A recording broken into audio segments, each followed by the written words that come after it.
मैं बांग्लादेशियों बुला, किसको ले चलेगा? बुला और मैं बुला बे। तो आप पहले आओ तो ऑफिस में आओ, तनवीर मैडम के पास आओ, यहाँ देखो ये आ रही हैं, आप इनसे सवाल जवाब करो, क्या चीजें हैं, कैसे लोग रहते हैं। दोस्तों, दिल्ली में अवैध रूप से रह रहे रोहिंग्या और बांग्लादेशी घुसपैठियों को निकालने का अभियान अब तेज हो चुका है। सरकार और पुलिस मिलकर इस समस्या को जड़ से खत्म करने के लिए पूरी ताकत झोंक रही है। दिल्ली की नई सरकार ने साफ कर दिया है कि अब घुसपैठियों को किसी भी कीमत पर बर्दाश्त नहीं किया जाएगा। शाहीन बाग से लेकर यमुना किनारे तक हर जगह पुलिस एक्शन में है। आखिर यह अभियान क्यों जरूरी है? दिल्ली पुलिस कैसे अवैध घुसपैठियों की पहचान कर रही है और इसका क्या असर होने वाला है? आइए इस पूरे मामले को विस्तार से समझते हैं। दिल्ली में घुसपैठियों के खिलाफ इस अभियान की शुरुआत अचानक नहीं हुई, बल्कि यह एक लंबे समय से तैयार की गई रणनीति का हिस्सा था। घनी बस्तियों और झुग्गी इलाकों में बसे इन घुसपैठियों को पकड़ने के लिए Delhi police door to door तलाशी अभियान चला रही है। घर घर जाकर पहचान पत्र की जांच हो रही है ताकि यह सुनिश्चित किया जा सके कि कहीं कोई अवैध तरीके से तो नहीं रह रहा। पुलिस ने विशेष रूप से शाहीन बाग और श्रम विहार जैसे इलाकों में कड़ी कार्रवाई की।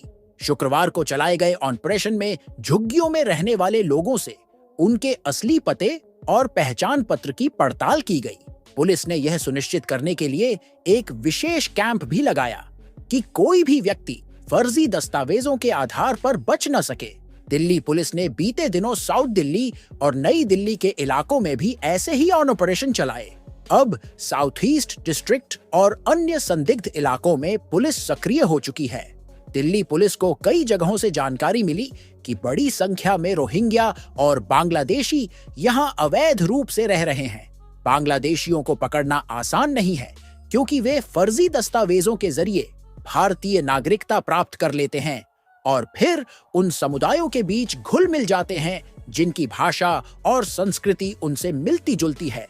इसलिए अब पुलिस केवल आधार कार्ड और पहचान पत्र की जांच तक सीमित नहीं है, बल्कि बैंक खाते और सोशल मीडिया प्रोफाइल तक की पड़ताल कर रही है। दिल्ली पुलिस ने इस बार डिजिटल स्ट्राइक करने की भी योजना बनाई है। जिन भी संदिग्धों को पकड़ा जा रहा है उनके बैंक खातों की जांच की जा रही है ताकि यह पता लगाया जा सके कि कहीं वे विदेशों से फंडिंग तो नहीं ले रहे।